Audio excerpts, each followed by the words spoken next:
আমাদের আপনাদের ভূমিপুত্র মাস্টার নাসিরুদ্দিন মীর সাহেব যেখানে শেষ করলেন আমি ওখান থেকে বলবো। আজকে বস্ত্র বিতরণ অনুষ্ঠান আছে, এখান থেকেই শীত বস্ত্র দেওয়া হবে, আপনারা জানেন। তবে আমরা নীতিগত বলুন আদর্শগত বলুন একটা জিনিস থেকে আমরা একটু দূরে থাকতে চাই। কি ভলেন্টিয়ার ভাইরাও বাইরে দাঁড়ান তো, এই দড়ির বাইরে চলে যান ভলেন্টিয়ার ভাইরাও। একটা শীত বস্ত্রের দাম কত হবে? 250 টাকা, 400 টাকা, 450 টাকা। স্টেজে তুলে 10 জন মিলে ধরবে আর ওইদিকে গরিব মানুষটা নেবে, ছবি তুলে ভাইরাল হবে। ওই ফুটেজ খাওয়ার রাজনীতি আইএসএফ করতে চায় না। অনেক সময় কি হয়, স্টেজে রাখতে হয়, না রাখলে বলে বস্ত্র বিতরণ করছো, বস্ত্রই নেই বলে আমাদের আবার সমালোচনা করবে, সমস্যা অনেক।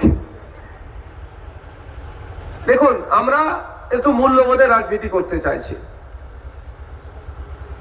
মানুষের গরিবী অসহায়ের সুযোগ নিয়ে আমি মার্কেটিং করব, ওই রাজনীতি আমরা করতে চাইছি না।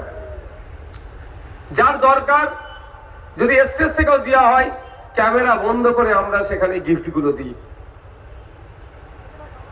আমরা প্রতীকী হিসাবে আমাদের দলের নেতৃত্বদের হাতে আমরা তুলে দিই যে এটা আপনারা, এই সূচনা হলো এটা নিয়ে।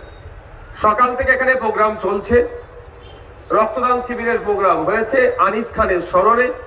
আপনারা জানেন আপনাদের ছেলে আনিসের উপরে কিভাবে প্রাণঘাতী হামলা চালানো হয়েছিল, ওটা আপনারা ভালো করে জানেন, এবং তাকে প্রাণও মেরে ফেলা হয়েছিল। তার স্মরণে রক্তদান শিবির, প্রায় কত রক্তযোদ্ধা,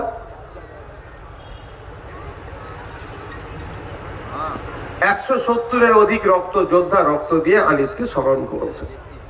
এখন অধিকার সভা ওয়াকফ সংশোধনী আইন 2025 বাতিলের জন্য, সাথে সাথে এসআইআর নিয়ে যেভাবে নাগরিকদেরকে হয়রানি করা হচ্ছে, এটার প্রতিবাদে। আপনার ম্যাপিং এ আপনার নাম চলে এসেছে, ম্যাপিং ঠিক হয়ে গিয়েছে, কিন্তু নির্বাচন কমিশনের একটা ভুল নির্দেশনাতেই বলবো আপনাকে আমাকে পেরেশানির মধ্যে করা হচ্ছে। নামের বানান ভুল, আকার একার ভুল, আগে পরে ভুল, এই নিয়ে মানুষকে বিভ্রান্ত করা হচ্ছে, এটা মেনে নেওয়া যায় না। বয়স্ক লোক যাকে শুনানিতে ডাকা হচ্ছে, বাইরে রাজ্যে যারা আছে তাদেরকে শুনানিতে ডাকা হচ্ছে। ইতিপূর্বে আমরা ভারবালি এটাকে প্রতিবাদ করেছিলাম, এখন ওই বিষয়টা সুরাহা হয়েছে। কিন্তু যাকে ইচ্ছা তাকে শুধু একার ওকার ভুলের জন্য যেভাবে হয়রানি করা হচ্ছে, এটাও বন্ধ করতে হবে, অন্যথায় এর জবাব কিন্তু আমরা নেব। আপনাদের জানিয়ে রাখি, ইতিমধ্যে আমি এসআইআর নিয়ে সুপ্রিম কোর্টে মামলা করে রেখেছি। আমার যে উকিল সাহেব আছেন তাকে এই বিষয়বস্তুটা বলেছি, তিনি আমাকে জানিয়েছেন এক্সাক্ট কি কি হচ্ছে, কোন কোন জায়গায় সমস্যা মনে হচ্ছে, কোন কোন জায়গায় বিভ্রান্ত করছে মনে হচ্ছে, ওইটা নোট করে পাঠাতে, প্রয়োজনে নতুন ভাবে মামলা করতে পারি, অথবা যে মামলা চলছে তার সাথে এটা আমি অ্যাড করে দেবো। কিন্তু আপনাদের বলবো, অহেতুক ভয় পাবেন না, আতঙ্কিত হবেন না। ভোটার লিস্টে নাম তোলা থাকা নিয়ে নাগরিকত্বের জাস্টিফাই হবে না, এটুকু মাথায় রাখবেন। আপনি নাগরিক, আপনার অধিকার আছে। হয়তো কাগজের একটু ভুলের জন্য আপনার কেউ যদি নাম কাটে, সেই নাম আপনি আবার ফিরিয়ে নিয়ে আসতে পারবেন। আতঙ্কিত হয়ে কোনো পন্থা অবলম্বন যেন করে ফেলবেন না, এটা অনুরোধ করছে। আপনাদের আমাদের বড় ভাইজান পীরজাদা আব্বাস সিদ্দিকী ভাইজান আমাদের বলেছিল, অনেক আগে আমাকে জানিয়েছে, সুপ্রিম কোর্টে উকিল রেডি করতে বলেছে। কোন আবার একটা দলিত মা হতে পারে, আদিবাসী বাপ হতে পারে, মুসলিম ভাই হতে পারে, হিন্দু বোন হতে পারে, কোনো দেখার দরকার নাই। কোন একজন বৈধ ভোটারের নাম যদি কাটা যায়, তার হয়ে আইনি লড়াই করার জন্য সুপ্রিম কোর্টে আমাকে যাওয়ার নির্দেশ আমাদের বড় ভাইজান দিয়েছে। সুতরাং আপনারা ভয় পাবেন না। কে হিন্দু কে মুসলমান দেখার প্রয়োজন নাই। সংবিধানের 326 নম্বর অনুচ্ছেদ অনুযায়ী আপনি ভারতীয় নাগরিক, আপনার 18 বছরের ঊর্ধ্বে বয়স, আপনার ভোটদানের স্বাধীনতা আছে। কোন রাষ্ট্র নামক ষড়যন্ত্রের শিকার হয়ে যদি আপনার এই ভোটদানের স্বাধীনতা কেড়ে নেয়, তাহলে আমরা দিল্লিগামী ফ্লাইট ধরে সুপ্রিম কোর্টে গিয়ে আপনার হয়ে লড়াই খাম চিহ্ন করবে। আপনি ঘরে বসে থাকবেন, আপনি ভালো থাকবেন, নিশ্চিন্তে থাকবেন। আপনার নাম ফতেমা হতে পারে, আপনার নাম সরস্বতী হতে পারে, আপনার নাম সৌমেন হতে পারে, আপনার নাম শামসুদ্দিন হতে পারে। আইএসএফ এ বিভেদ দেখবে না। আপনার ভোটাধিকার যদি কেউ কেড়ে নেয়, আপনার পাশে রাজ্য দাঁড়াক না দাঁড়াক, আপনার পাশে কেউ থাকুক আর নাই থাকুক, আপনি নিশ্চিন্তে থাকবেন। আপনার পাশে খাম চিহ্ন থাকবে, আইএসএফ পার্টি থাকবে। অহেতুক হয়রানি করা হচ্ছে, এই হয়রানির আমরা তীব্র নিন্দা জানাচ্ছি। অবিলম্বে সুরাহা করা হোক, সহজভাবে এটাকে হ্যান্ডেল করুক, এ দাবি আমরা ইসিআইয়ের কাছে করছি। বন্ধুগণ, যারা উপস্থিত হয়েছেন প্রত্যেককে আমি ধন্যবাদ জানাই। দূরে কাছে অনেকে আছেন, মায়েরা বাপেরা যারা আছেন, প্রত্যেককে আমি ধন্যবাদ জানাই। ধন্যবাদ জানাই স্টেজে রাজ্য কমিটি থেকে শুরু করে জেলার নেতৃত্ব, বিধানসভার নেতৃত্ব, অঞ্চল নেতৃত্বরা আছেন, প্রত্যেককে ধন্যবাদ জানাই। ধন্যবাদ জানাই মিডিয়ার বন্ধুদের। পরিশেষে ধন্যবাদ জানাই জগৎবল্লভপুর থানার প্রশাসনদেরকে, যাদের সহযোগিতাতে আজকের এই প্রোগ্রাম আমরা সুষ্ঠুভাবে করতে সক্ষম হয়েছি।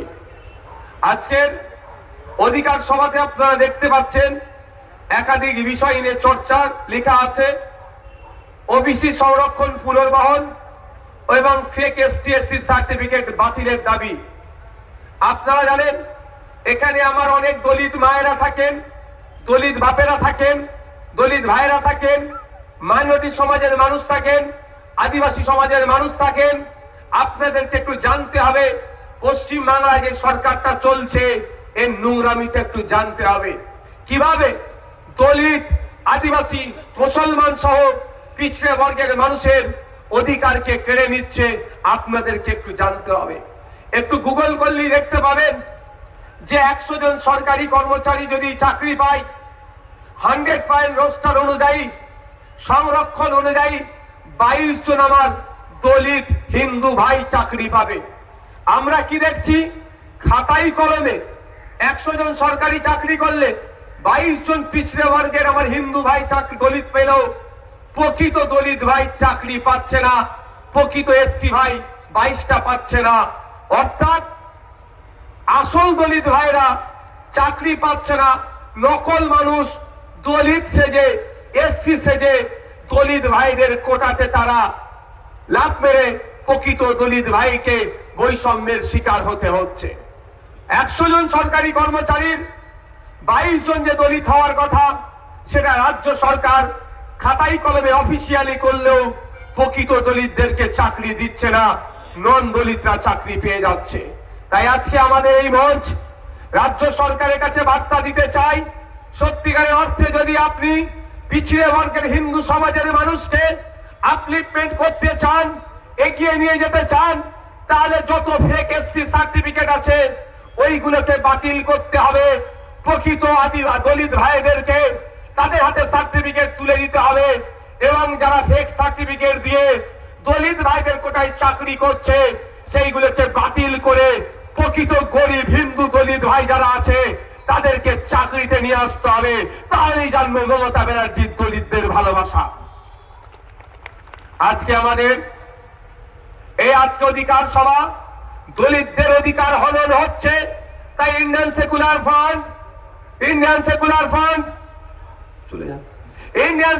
ফ্রন্ট সে অধিকারকে ফিরে নিয়ে আসার জন্য অধিকার সভা করছে। পশ্চিম বাংলায় 2011 সালের সেন্সাস অনুযায়ী 52 লক্ষ আদিবাসী সমাজের মানুষ ছিলেন, জনসংখ্যার 5.8% ছিল 2011 সেন্সাস অনুযায়ী। এখন আর সেন্সাস এতদিন হয়নি, কিন্তু আমরা কি দেখছি, 6% সংরক্ষণ আছে আদিবাসীদের জন্য। কিন্তু দুর্ভাগ্য, পশ্চিম বাংলায় সরকার চলছে না, এটা একটা সার্কাস চলছে। খুব বেশি হলে পশ্চিম বাংলায় এখন আদিবাসীর সংখ্যা খুব বেশি হলে 1 কোটি হবে, কিন্তু তথ্য তুলে দেখুন 1.5 কোটি এসটি সার্টিফিকেট, আদিবাসী হওয়ার যে সার্টিফিকেট বিলি হয়ে গেছে। তার মানে অলরেডি কম করে 50 লক্ষ মানুষ যারা আদিবাসী নয়, তারা আদিবাসী সেজে আদিবাসী ভাইদের যে সুযোগ সুবিধাগুলো আছে তারা লুটে খেচ্ছে। আর আমাদের রাজ্য সরকার আদিবাসী প্রেমী বলে নিজেকে জাহির করছে। প্রকৃত অর্থে আদিবাসী, আসল আদিবাসীরা চাকরি পাচ্ছে না, উচ্চ শিক্ষায় সংরক্ষণ পাচ্ছে না। ডুপ্লিকেট গুলো, নন আদিবাসী গুলো আদিবাসী সেজে আদিবাসীদের অধিকার কেড়ে নিচ্ছে। তাই আজকে আমাদের অধিকার সভা, এই অধিকার সমাবেশ রাজ্য সরকারের কাছে বার্তা দিতে চাই, অধিকারের কথা বলতে চাই। প্রকৃত অর্থে যারা আদিবাসী, সেই আদিবাসী গুলোকে উচ্চ শিক্ষায় চাকরির ক্ষেত্রে সংরক্ষণ দেওয়া হোক, 6% যেটা আছে সেটাই হোক। কিন্তু যারা নন আদিবাসী, আদিবাসী সার্টিফিকেট নিয়ে চাকরি করছে, সেইগুলোকে বাতিল করা হোক। এতে কারো অসুবিধা হবে নাকি এই দাবিতে? আপনারা শুনলে অবাক হবেন।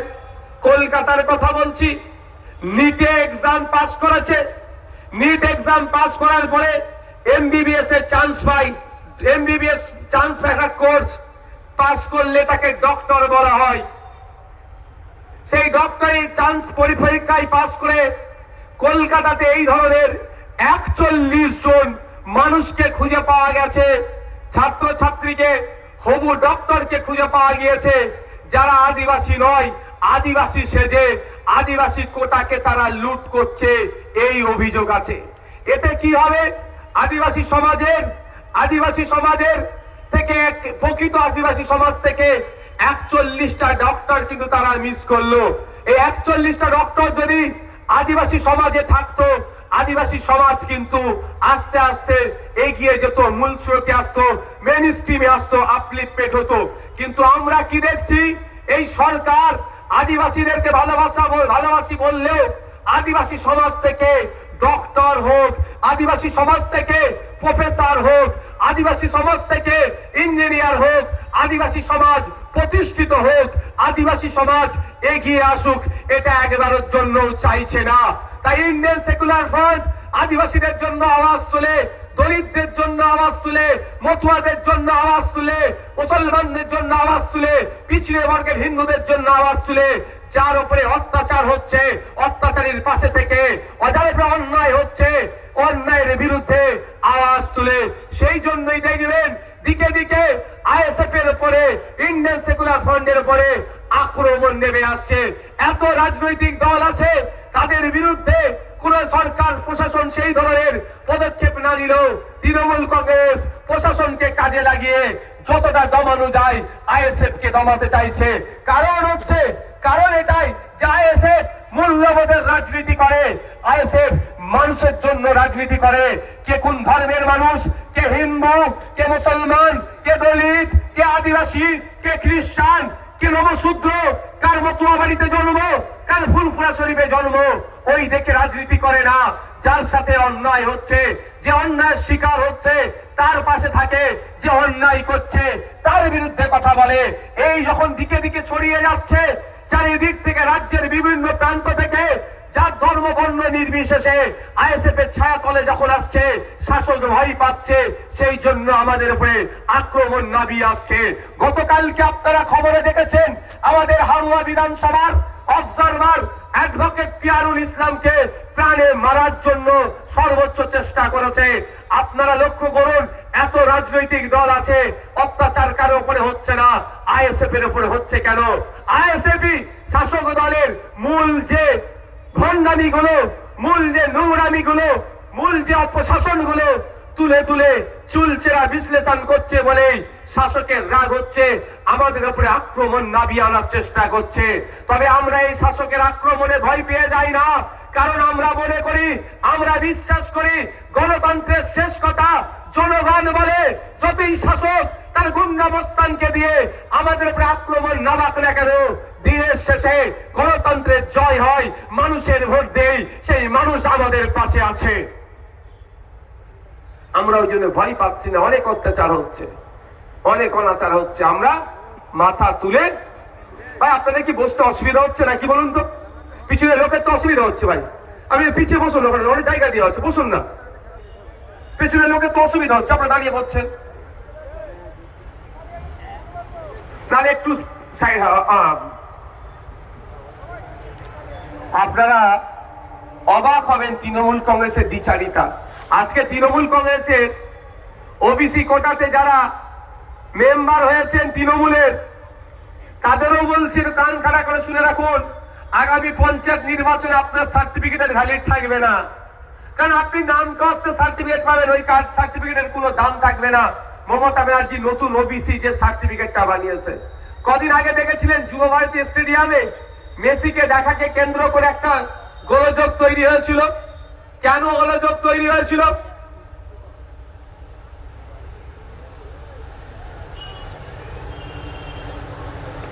কেন গোলযোগ তৈরি হয়েছিল? আপনি টাকা দিলেন, আপনি টিকিট কাটলেন, আপনার টিকিটটা চেক হলো, আপনি স্টেডিয়ামের মধ্যে ঢুকলেন, আপনি মেসিকে দেখতে পেলেন না, ওই জন্য গুসা হয়েছিল তো। ওইটা শুধু উদাহরণটা আমি এখানে টেনে দেখিয়ে দিচ্ছি। মমতা ব্যানার্জি আপনার হাতে নতুন ওবিসি সার্টিফিকেট তুলে দিল, আর মমতা ব্যানার্জি দলের লোকেরা বলল মুসলমানদের ওবিসিতে সংরক্ষণ দিয়ে দিচ্ছি, আপনি বগল বাজাচ্ছেন, এই তো মমতা ব্যানার্জি আমাকে সংরক্ষণ দিয়েছে। কিন্তু দিনের শেষে কি হবে বলে দিচ্ছি, সার্টিফিকেট থাকবে, পয়সা দিয়ে ফর্ম ফিল আপ করবেন, চাকরির পরীক্ষায় বসবেন, লিস্টে নাম আসবে, পাশের লিস্টে, তারপরে যখন ফাইনাল লিস্ট, চাকরির জয়েনিং লেটার আপনার বাড়ি আর আসবে না। কিন্তু আপনাকে কি বলবে, সংরক্ষণ দেওয়া হচ্ছে। এই ফাঁদ মমতা ব্যানার্জি খুলেছে। যখন আমরা রাজ্যের বিভিন্ন জায়গায় এই বিষয়টা নিয়ে চর্চা করছি, বিশেষ করে মুসলমান মিডিল ক্লাস যারা আছেন, এই বিষয়টা তারা যখন ঘৃণার চোখে দেখছে, যখন রাজ্য সরকার বুঝতে পেরেছে যে মুসলিম মিডিল ক্লাস কিন্তু তৃণমূলের কাছ থেকে সরে যাচ্ছে, মুসলমান শিক্ষিত মুসলমান ছেলে মেয়েগুলো তৃণমূলের কাছ থেকে সরে যাচ্ছে, নতুন করে নাটক করার জন্য নাকি নতুন সার্ভে করার একটা নোটিফিকেশন চালু করেছে।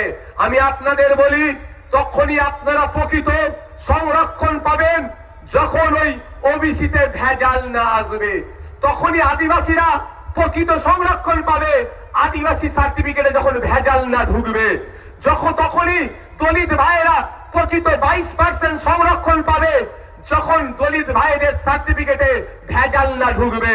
তাই যেভাবে দলিত ভাইদের সার্টিফিকেটকে ভেজাল মুক্ত করতে হবে, আদিবাসী ভাইদের সার্টিফিকেটকে ভেজাল মুক্ত করতে হবে, একইভাবে ওবিসি কেও ভেজাল মুক্ত করতে হবে।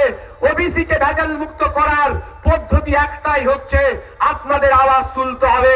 সত্যিকারের অর্থে মমতা ব্যানার্জি যদি সংখ্যালঘু মুসলমানদেরকে সংরক্ষণ দিয়ে মূল স্রোতে আনতে চায়, উচ্চ শিক্ষায় এবং চাকরির ক্ষেত্রে যদি সংরক্ষণ প্রকৃত অর্থে দিতে চায়, তাহলে রঙ্গনাথ মিশ্রর কমিশনকে ফলো করতে হবে। রঙ্গনাথ মিশ্র কমিশন মুসলমান সমাজের, সংখ্যালঘু মুসলমান সমাজকে আর্থসামাজিক ভাবে আপলিফমেন্ট করার জন্য, এগিয়ে নিয়ে যাওয়ার জন্য, ডেভেলপ করার জন্য, মূল স্রোতে নিয়ে আসার জন্য 10% সংরক্ষণের কথা বলেছে উচ্চ শিক্ষায় আর চাকরির ক্ষেত্রে। দেখবেন মমতা ব্যানার্জি তার দল অনেক কথা বললেও রঙ্গনাথ মিশ্র কমিশনের সুপারিশের কথা বলবে না। তাই আমাদের দাবি তুলতে হবে, প্রকৃত অর্থে মমতা ব্যানার্জি যদি মুসলমান ছেলে মেয়েদের কথা ভাবে, মুসলমানের উচ্চ শিক্ষার কথা বলে, মুসলমানদের চাকরির কথা বলে, অন্য কোনো গল্প শুনিয়ে লাভ হবে না। রঙ্গনাথ মিশ্র কমিশনের সুপারিশ অনুযায়ী সংখ্যালঘু মুসলমানদের উচ্চ শিক্ষায় চাকরির ক্ষেত্রে 10% সংরক্ষণ যেটা আছে, তার ব্যবস্থা মমতা ব্যানার্জি করুক। আওয়াজ আপনাকে তুলতে হবে, অন্যথায় কিচ্ছু লাভ হবে না। সার্টিফিকেট থাকবে, দলিতের সার্টিফিকেট আছে, আদিবাসী সার্টিফিকেট আছে, ও সার্টিফিকেট ঘরেই রয়ে গেছে। চাকরি যে দলিত আদিবাসী রয় সে নিয়ে পালিয়েছে। আপনি ওবিসি, মাইনরিটি ওবিসি, সার্টিফিকেট আপনার ঘরে থেকে যাবে, চাকরি অন্যজন নিয়ে পালাবে। এটা চান না? প্রকৃত যিনি দলিত, প্রকৃত যিনি আদিবাসী, প্রকৃত যিনি পিছড়ে বর্গের অনগ্রসর শ্রেণীর সংখ্যালঘু মুসলমান চাকরি পাক, আপনারা কোনটা চান? নিশ্চিতভাবে প্রকৃত দলিত, প্রকৃত আদিবাসী, প্রকৃত যিনি অনগ্রসর শ্রেণীর মুসলমান সে চাকরি পাক, এটা চান তো? সংরক্ষণ কেন দেয়? অনগ্রসর থেকে অগ্রসর আনার জন্য। আর আমরা কি দেখছি, যারা অলরেডি অগ্রসর তাকে আরো বেশি বেশি করে দিচ্ছে, মানে তুমি আরো এগিয়ে যাও, যারা পিছিয়ে আছে আরো পিছিয়ে যাও। আমরা একবারের জন্য বলছি না যত মুসলমান জনগোষ্ঠী আছে ধরে সবাইকে চাকরি দিয়ে দাও, একবারও বলেছি আমরা? আমরা কি বলেছি? সায়েন্টিফিক ওয়েতে সার্ভে হোক, কমিশনের সুপারিশকে মান্যতা দিয়ে নিয়ম মেনে সার্ভে হোক, যারা যে যে জনগোষ্ঠী হতে ইনক্লুড হওয়ার দরকার তাদেরকেই করা হোক। আমি বলছি না নওশাদ সিদ্দিকী খানদানকে ওর মধ্যে ঢুকিয়ে দিক, আমি বলছি না অন্য খানদানকে ঢুকিয়ে দিক।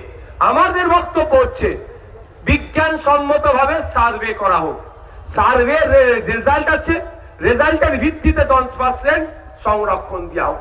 এই দাবিটা যদি আপনারা না তোলেন, আমরা যদি একসাথে না তুলি, তাহলে কি হবে? সার্টিফিকেট শুধু নামটা হস্তে থাকবে, আর কিচ্ছু উচ্চ শিক্ষার ক্ষেত্রে চাকরির ক্ষেত্রে নীল করে দেবে। বন্ধুগণ, তাই আমাদের একটু ভাবতে হবে। বক্তব্য আমি দীর্ঘায়িত করব না। আগামী 21শে জানুয়ারি কলকাতা রাজপথে, কলকাতাতে আমরা, কলকাতার ময়দানে আমরা, শহীদ মিনার ময়দানে আমরা অধিকার মহাসমাবেশ ডেকেছি। আমি আপনাদের কাছে আবেদন করব, নারী পুরুষ নির্বিশেষে আসুন। ওখানে তামান্না তিলোত্তমাকে যেভাবে খুন করেছে, হাঁসখালির আমার দলিত বোনটাকে যেভাবে ধর্ষণ করে খুন করেছে, এবং রাজ্যের বিভিন্ন প্রান্তে মহিলাদের উপরে যে অত্যাচার চলছে, সেই অত্যাচার বন্ধের জন্য আমি আপনাদের বলবো, আসুন আমরা এক জায়গায় সমবেত হই। ওইখানে চান আপনি, আমি যাব। এই ফেক ST/SC সার্টিফিকেট এবং OBC সার্টিফিকেট নিয়ে যেভাবে রাজ্য সরকার দ্বিচারিতা করছে, এই দ্বিচারিতা বন্ধের জন্য আমরা সমবেত কণ্ঠে, লাখো কণ্ঠে শহীদ মিনারের ময়দান থেকে রাজ্য সরকারকে আমরা বার্তা দেব। ওইখানে আসুন আপনার আমি। ওয়াকফ সম্পত্তি যেভাবে লুটে নেওয়ার চেষ্টা করছে কেন্দ্রের বিজেপি সরকার, আর তাকে পশ্চিমবাংলা সরকার যেভাবে সহযোগিতা করছে, এটা বন্ধের জন্য আপনারা কলকাতা রাজপথে আসুন। আপনারা কলকাতা রাজপথে আসুন। হসপিটালে গেলে ঔষধ নাই, হসপিটালে গেলে ডক্টর নয়, আপনাদেরকে ছুটে যেতে হচ্ছে হাওড়া হসপিটালে, ওখান থেকে রেফার করে দিচ্ছে, পিজিতে চলে যেতে হচ্ছে। এই যে দুরবস্থা চলছে, এই দুরবস্থা বন্ধ করতে হবে। প্রতিটা জেলাতে পিজি, NRS, চিত্তরঞ্জনের মতো স্টার হসপিটাল তৈরি করতে হবে। তার দাবি নিয়ে আগামী 21শে জানুয়ারি বেলা 11টায় কলকাতার শহীদ মিনার ময়দানে আপনারা আসুন। আসবেন তো নাকি ভাই? আপনারা আসবেন তো নাকি? আসবেন তো নাকি? দূরে যারা আছে আপনারা বলেন, আপনারা হেভি ট্রিটমেন্ট নিতে কোথায় যেতে হচ্ছে? হয় ঘাটের টাকা দিয়ে খরচ করতে হচ্ছে, আর না হলে পিজি হসপিটালে চলে যেতে হচ্ছে। আপনাদের বলছি, যদি আপনারা আমাদেরকে সুযোগ দেন, যদি আপনারা আমাদেরকে সুযোগ দেন, আবার রিপিট করছি, যদি আপনারা আমাদেরকে সুযোগ দেন, তাহলে আমরা কি করব? 5 বছর একটা সরকারের সময় থাকে, 5টা জেলাতে পিজি, NRS, চিত্তরঞ্জনের মতো স্টার হসপিটাল তৈরি করে আমরা দেখিয়ে দেবো। তা কিভাবে সম্ভব সেটাও বলে দিচ্ছি। স্বাস্থ্য সাথী কার্ডে 2024-25 অর্থবর্ষে 11,000 কোটি টাকা নাকি খরচ হয়েছে। এবার আপনারাই বলুন, 11,000 কোটি টাকা খরচ হয়েছে না এঘাট ওঘাট করতে করতে আসল ঘাটে গিয়ে পৌঁছেছে? আপনারাই বলুন। কাটমানি গায়ে গেছে তো? ওই 11,000 কোটি টাকা দিয়ে 11টা জেলাতে 11টা পিজি হসপিটাল তৈরি করা যেত ভাই। 1,000 কোটি টাকা দিয়ে একটা পিজি হসপিটাল তৈরি করা যেত। এক পিজি হসপিটালে দেখি সারা পশ্চিমবাংলার লোক যদি যায়, একটা জেলায় যদি এরকম একটা পিজি হসপিটাল তৈরি করা হয়, তাহলে জেলার লোকেরা একটু অন্তত স্বাস্থ্য পরিষেবা ঠিক পাবে তো? সম্ভব ভাই। দেখুন, এই 11,000 কোটি টাকা চলে গেল, ওর আউটকাম কি আছে? এখন কিছু আছে? আর উপকার 1 টাকার খবর থেকে আমরা, কিন্তু 1,000 কোটি টাকা দিয়ে যদি একটা পিজি তৈরি করি, যুগ যুগ ধরে ওই পিজি থেকে আমরা পরিষেবা পাবো। তাহলে 11টা পিজি তৈরি হতো পশ্চিম বাংলায়, সেটা কেন করলো না?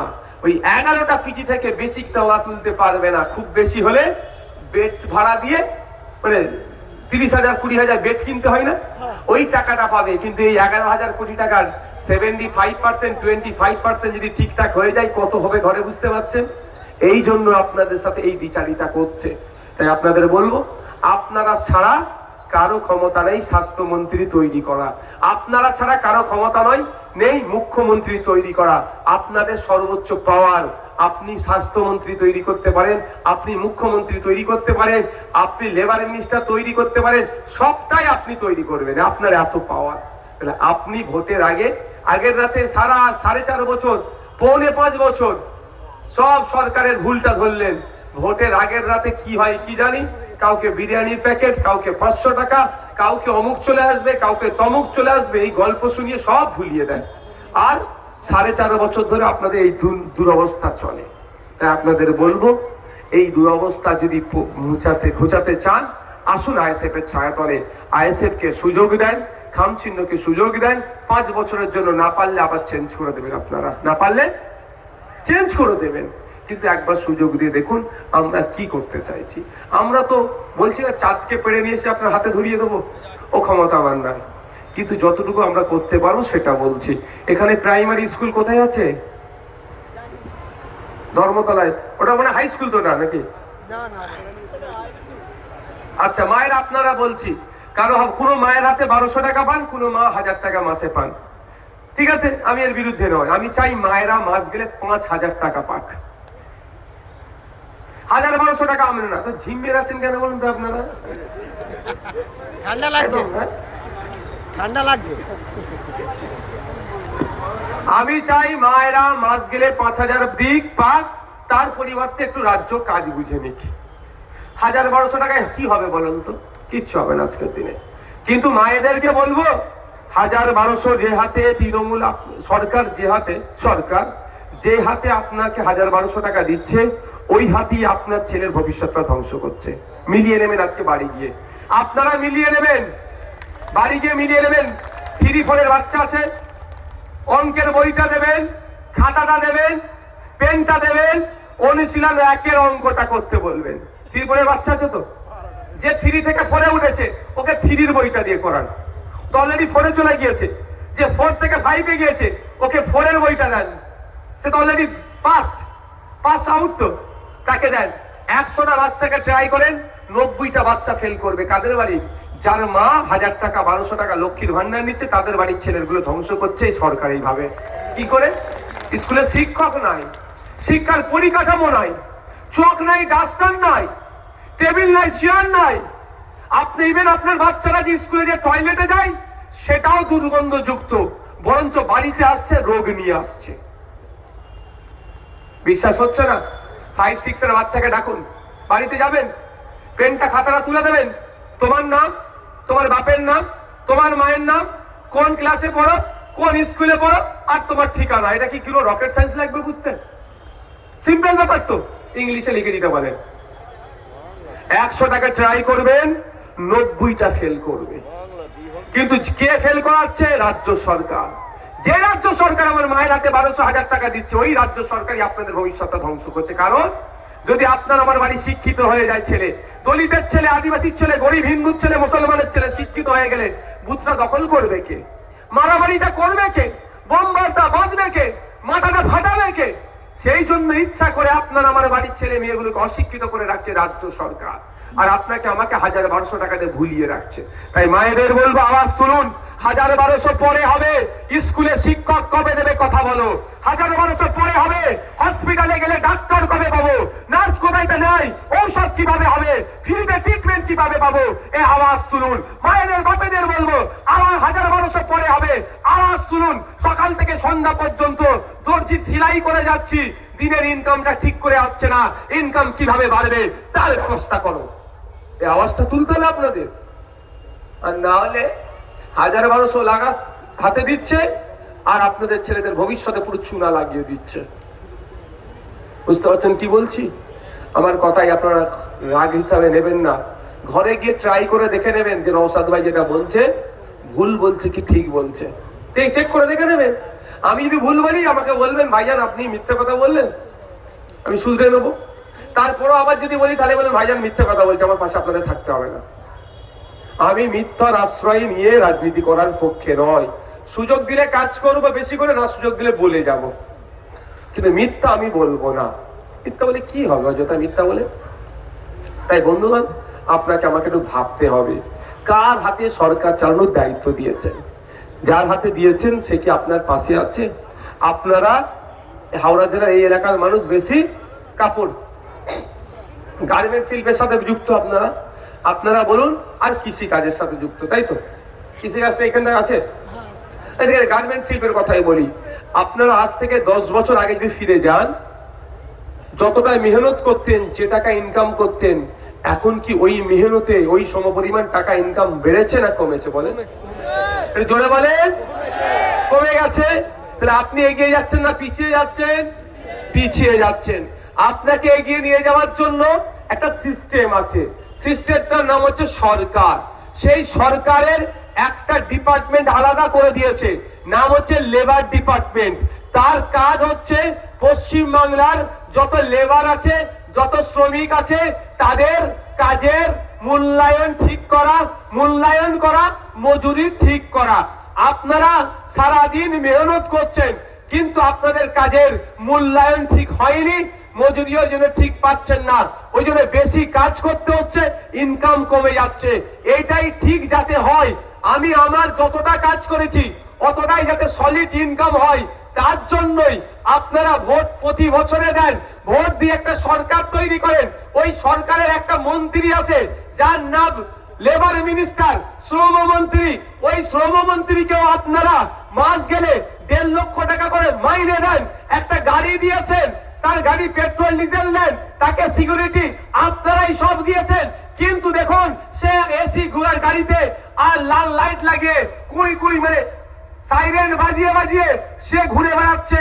কিন্তু হাওড়া জেলার গার্মেন্ট শিল্পের সাথে যারা যুক্ত, তাদের মাসিক গড়াই কমে গিয়েছে, বাড়ানো তো দূরের কথা, সে কোনো কর্ণপাত করছে না। মানে হাওড়া জেলার মানুষ ভুল জায়গায় ভোটটা দিয়েছে বলেই তারা তাদের যে জনপ্রতিনিধি তার নিয়ে আওয়াজ তুলছে না।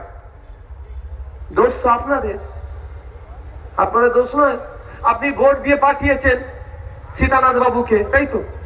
সরকারকে ভোটটা দিয়েছেন, সরকার তৈরি করেছেন। সীতানাথ বাবু কি বিধানসভার মধ্যে গিয়ে একবারের জন্য বলেছেন সন্তোষপুরের কাপড় শিল্পের সাথে যারা যুক্ত, গার্মেন্ট শিল্পের সাথে যারা যুক্ত, তারা এখন মেহনত বেশি করছে, ইনকাম কম হচ্ছে, ওদের ইনকাম বাড়ানোর জন্য সরকারকে পলিসি নিয়ে আসতে হবে? বলেছে কি? ভুল জায়গায় ভোট দিয়েছেন, প্রতিদান আপনাকে দিচ্ছে। আপনি সঠিক জায়গায় ভোট দেন। আপনার জাজকে যে সেই জায়গায় না যে আমাদের সাবির ডাকে দিতেন, আমি যেমন বিধানসভায় ভাঙনের হয়ে যে বলছি, এখন সারা রাজ্যের কথা বলছি, তাহলে সাবিরটা আমার সাথে গলা মিলাতো। বুঝতে হবে আপনার হাতে সর্বোচ্চ পাওয়ার, আপনি আপনার মন্ত্রীকে ঠিক করতে পারেন। বুঝতে পারছেন? যে মন্ত্রী 5 বছর ধরে আপনার সুখে দুঃখে আপনার পাশে থাকবে, আজকে কোথায় মন্ত্রী? এই যে পরিযায়ী শ্রমিকগুলোকে, এটা আজকের এই পরিযায়ী শ্রমিকগুলোকে পিটিয়ে খুন করে দিচ্ছে, এটা আটকাবে কে? সরকার। সরকার কি একটা সিস্টেম, নাম সরকার। সরকার আবার কাজ ভাগ করে নিয়েছে, agriculture department, transport department, labour department, সব আলাদা আলাদা ভাগ আছে, হেলথ ডিপার্টমেন্ট, সব আলাদা আলাদা ভাগ আছে। তাহলে এই যে পরিযায়ী শ্রমিকদের বিষয়টা কে রাখে? শ্রমমন্ত্রী। শ্রমমন্ত্রী কি নাকে তেল দিয়ে ঘুমাচ্ছে নাকি কানে তেল দিয়ে ঘুমাচ্ছে? এইভাবে অত্যাচার হচ্ছে, কোনো পদক্ষেপ নিয়েছে তারা? ভুল লোককে শ্রমমন্ত্রী করে বসিয়ে দিয়েছেন বলে এই দুরবস্থা। সঠিক লোককে যদি শ্রমমন্ত্রী করতেন, এতটুকু কথা বলতো, মুখ্যমন্ত্রীকে শুধু তথ্যটা দিত যে উড়িষ্যায় বাঙালি শ্রমিকদের উপর অত্যাচার হচ্ছে, তো অত্যাচার বন্ধ হয়ে যাবে। কি রাজস্থানে অত্যাচার হচ্ছে, তো অত্যাচার বন্ধ হয়ে যাবে। কি করে, কি করবে? উড়িষ্যার কথা যদি উদাহরণ দিই, উড়িষ্যায় বাঙালি 20,000 কাজ করে। মাথায় রাখবেন এটা, 20,000 বাঙালি কাজ করে উড়িষ্যাতে। আর উড়িষ্যা থেকে এখানে 3 লক্ষ উড়িয়া কাজ করে। মমতা ব্যানার্জি শুধু একবার উড়িষ্যা সরকারকে কি বলবে? 20,000 বাঙালিকে তোমার নিতে অসুবিধা হচ্ছে, তো তাদেরকে নিরাপত্তা দিতে পারছেন না, তো আমি 20,000কে ফেরত নিয়ে চলে আসছি, আপনি আপনার 3 লক্ষকে নিয়ে চলে যান। রাতারাতি অত্যাচার বন্ধ হয়ে যাবে। যদিও আমি ভাই ইনক্লুসিভে বিশ্বাসী, এই নিয়ে চলে যাক, ফেরত নিয়ে চলে আসি, এতে আমি বিশ্বাসী নয়।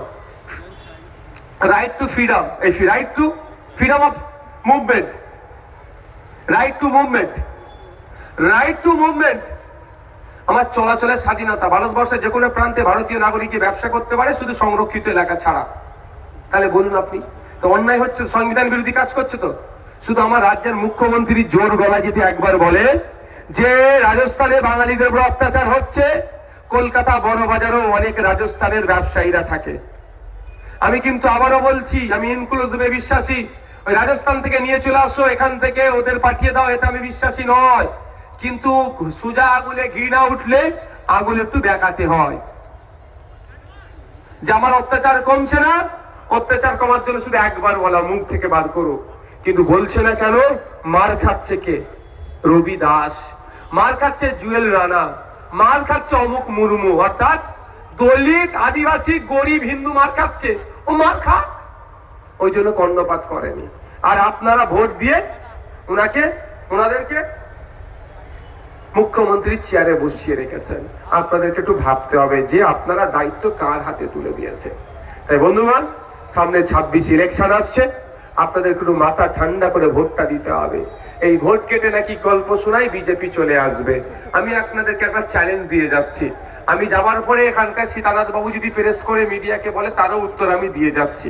তবে এতটুকু বলে রেখে যাই, আপনার আব্বার কবরস্থানটা, আম্মার কবরস্থানটা, মাদ্রাসা, মসজিদ, ঈদগাহটা এখনো যে সুরক্ষিত আছে, সীতানাথ বাবু মামলা করার জন্য নয়, নওশাদ সিদ্দিকীর মামলা করার জন্য। একটু মাথায় রাখবে না, একটু মাথায় রাখবে।